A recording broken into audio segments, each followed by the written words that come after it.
Don't go off half-cocked. Watch this video first. Starting this trigger group disassembly video off, I've already removed the trigger box from the lower. If you want to see how this is done, watch my earlier disassembly video. Since this video involves a lot of springs under tension, I will use the box of safety. Then I carefully remove the small spring and SEAR on the right side. Before proceeding any further, I make sure the hammer is down by pulling the trigger and keeping my fingers well clear.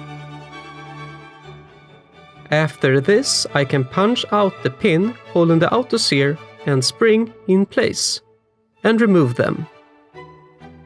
When reassembling, make sure the auto SEAR is positioned like this, with the short arm on the right side facing upward.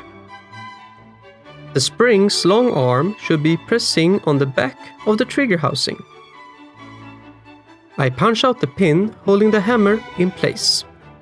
A little trick I do every time there is significant spring pressure is to hold the runaway part in place with the punch, slowly releasing it for a controlled removal.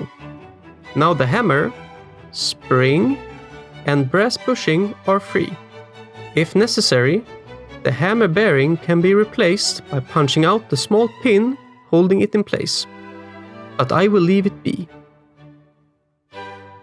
When reassembling, make sure the hammer spring arms rest on the outside of the trigger bushing. I can now remove the trigger. This is done by punching out the trigger pin and carefully lifting out the trigger with bushing and trigger springs. Removing the brass bushing separates the disconnector, part number 54, and the associated small spring.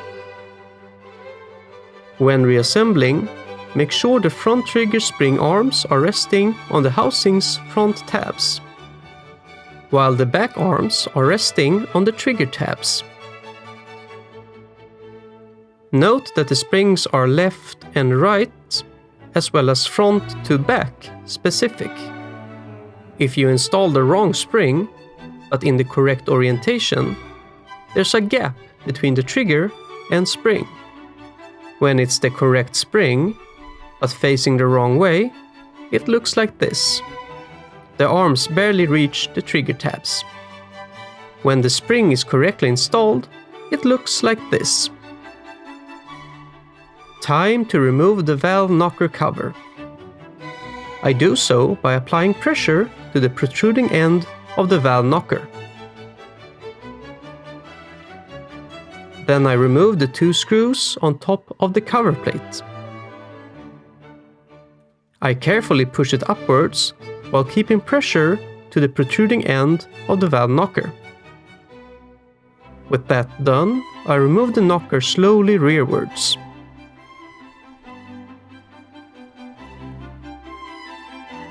Revealing the valve knocker return spring and spring guide. That's it for this video. Let's end it with an overview of all the parts. Unfortunately, I did not find numbers for every single part. If you know, leave a comment below. If you liked this video, check out the other videos we made. Please share and subscribe.